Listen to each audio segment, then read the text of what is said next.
दहेज, समाज क्या कहेगा। हमें तो आपकी बच्ची पसंद आ गई है। हमारे लड़के की कद काठी के हिसाब से देखे तो दोनों की जोड़ी बहुत अच्छी लगेगी। जैसा आप सही समझे।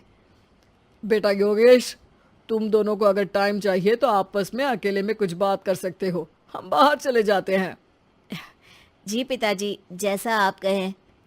योगेश और सविता को अकेले वक्त देकर सब वहां से चले जाते हैं। चाय कैसी लगी? चाय भी अच्छी लगी और आप भी। सच में? हाँ, मैंने तो फोटो देख के ही हाँ बोल दिया था। मुझे भी आप अच्छे लगे।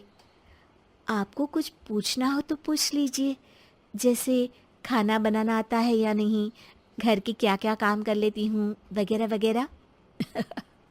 वो तो मेरी माँ आपकी माता जी से पूछ ही लेंगी। वो मेरा डिपार्टमेंट नहीं है। इधर योगेश और सविता जिंदगी भर का साथ जोड़ने की बात कर रहे थे। उधर सविता के पापा योगेश के पिताजी के सामने हाथ जोड़ के खड़े थे। देखिए, हमारा बेटा पढ़ा लिखा है, अच्छी नौकरी करता है। उसमें जितना पैसा लगा है कम से कम उतना तो मिलना चाहिए ना। 10 लाख से कम में तो नहीं हो पाएगा। बेटी हमारी बहुत होनहार है और 7 लाख भी तो कम नहीं होते हैं ना जी। अगर आप हमारी बेटी को शादी के बाद काम करने देंगे तो 3 लाख तो 6 महीने में ही कमा लेगी। हमारे घर में ये सब नहीं होता। औरतें घर संभालती हैं और आदमी बाहर के काम। जरा मेरी बात तो समझिए। एक कार देने के बाद 10 लाख रुपए नगद देने में हमारी कमर टूट जाएगी। और इसके अलावा टीवी फ्रिज तो देना ही पड़ेगा। शादी की तैयारियां, मेहमानों की पूछ परख, बारातियों का स्वागत। बेटी की शादी में बाप पर बहुत दबाव होता है जी। देखिए, हमारा बेटा कोई दुकान में रखी चीज नहीं है जिसके ऊपर हम भाव ताव कर सके और आप उसे कम दाम में खरीद लेंगे। 10 लाख से एक भी रुपया कम नहीं होगा। ठीक है, जैसा आप कहे जी, पर आधा पैसा अभी और आधा कन्यादान के वक्त दे देंगे। अरे, इसमें भी किश्त मांग रहे हैं आप? हमने तो सोचा था कि अच्छा परिवार होगा आपका। अच्छा ही परिवार है देवनाथ जी, पर पैसों की थोड़ी तंगी है ना, वरना सब ठीक ही है हमारे परिवार में जी। देवनाथ वहां से अपने बेटे योगेश को लेकर चले जाते हैं और कुंडली मिलवाई जाती है। 36 में से 32 गुण मिलते हैं। जल्दी शादी का मुहूर्त भी निकल आता है। अब कन्या को बुलाइए। आओ बेटी, यहाँ बैठो, योगेश की बाई और। मंत्रोच्चार शुरू करते हैं। मंगलम भगवान विष्णु मंगलम गरुड़ध्वजा मंगलम। सविता के पापा सविता और योगेश के बीच में जाकर बैठ जाते हैं। बेटी, तेरी माँ को यहाँ बैठना था, पर तेरी विदाई नहीं देखना चाहती होगी शायद, इसीलिए पहले ही चली गई।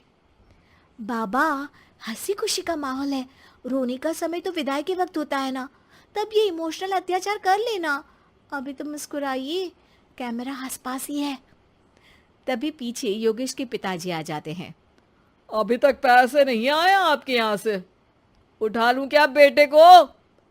आते ही होंगे, मैंने अपने छोटे भाई को व्यवस्था करने के लिए कह दिया था। अरे तो जल्दी कराइए ना, वरना देर हो जाएगी। समझ रहे हो ना आप? योगेश और सविता दोनों एक दूसरे की तरफ देखते हैं। सविता चाहती है कि योगेश कुछ बोले, पर योगेश अपना मुंह दूसरी तरफ फेर लेता है। पापा, कितने पैसे की बात की है आपने? अरे बेटी, तुझे इससे क्या मतलब? मेरी डील की है ना, तो मुझे तो पता ही होना चाहिए। कन्यादान की विधि शुरू करेंगे। तभी योगेश के पिता वापस वहां आ जाते हैं। पैसे देते हैं या बेटे को उठवा लूं? मैं आपके हाथ जोड़ता हूँ जी, थोड़ा सा इंतजार कर लीजिए। देवनाथ वहां से चले जाते हैं। तुम अपने पिताजी से कुछ कहते क्यों नहीं?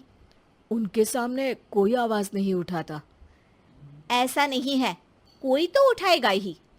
तभी वहां सविता के चाचा एक बैग लेकर आते हैं और सविता के पापा को देते हुए कहते हैं। 9 लाख ही हुए। आत्माराम इशारा करके योगेश के पिता को वहां बुलाते हैं। क्या? सिर्फ 9 लाख? बाकी 1 लाख कहाँ है? नहीं हो पाए जी, शादी के बाद कर देंगे। अरे आप बात से पलट रहे हैं। जल्दी से अभी के अभी पूरे पैसे लाइए, वरना बेटे को उठाऊं क्या? देखिए मैं आपके पाँव पड़ता हूँ। रुक जाइए पापा, रिश्ते हाथ पकड़कर जोड़े जाते हैं, पांव पकड़कर नहीं।